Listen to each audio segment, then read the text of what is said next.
রাজশাহীর ৯টির মধ্যে ৮টি উপজেলায় হচ্ছে প্রথম ধাপে নির্বাচন। তবে দুটিতে বিনা প্রতিদ্বন্দ্বিতায় চেয়ারম্যান পদে নির্বাচিত হয়েছেন। আর কোনো উপজেলাতেই নেই বিএনপির প্রার্থী। নাগরিক সমাজ বলছে, সব দলের অংশগ্রহণ না থাকায় ভোট ঘিরে মানুষের আগ্রহ কম। আবরার শাইরের রিপোর্ট, ছবি তুলেছেন আক্তারুজ্জামান লেলিন। দুটি পৌরসভা আর ১৬টি ইউনিয়ন নিয়ে একসময়ের রক্তাক্ত জনপদ হিসেবে পরিচিত বাগমারা উপজেলা। রাজশাহীর বড় এ উপজেলায় জেএমবি অধ্যায় শেষে এখন অনেকটাই শান্তির সুবাতাস। কদিন পরই এ জনপদে উপজেলা পরিষদের ভোট।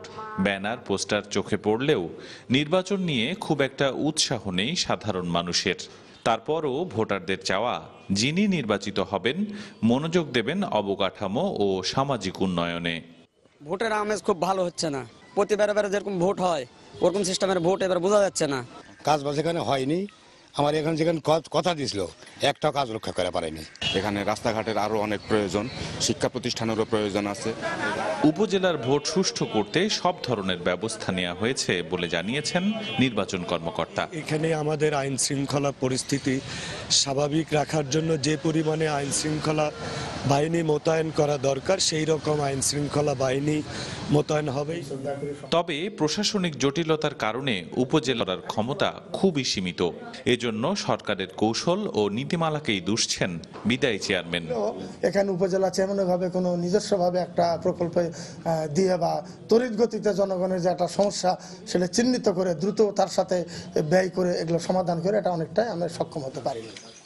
নাগরিক সমাজের প্রতিনিধিরা মনে করেন, উপজেলা পরিষদকে স্বশাসিত ব্যবস্থার মধ্য দিয়ে এগিয়ে নিলে চেয়ারম্যানদের কাজের পরিধি বাড়বে। সদিচ্ছা থাকলে অনেকাংশে তারা কাজ করতে পারেন, এটি সত্য। তারপরও এই সংকটগুলো সমাধান করার দায়িত্ব কিন্তু সরকারের। কেন্দ্রীয় সরকার যদি মনে করে যে উপজেলা পরিষদকে একটি স্বশাসিত ব্যবস্থার মধ্য দিয়ে কাজগুলোকে এগিয়ে নেবেন, তাহলে কিন্তু একটা উপজেলা পরিষদের চেয়ারম্যান খুব ভালোভাবে কাজ করতে পারে। এবার প্রথম ধাপে উপজেলা পরিষদ নির্বাচন হবে আগামী 10 মার্চ। আবরার শাইদ, চ্যানেল 24, রাজশাহী।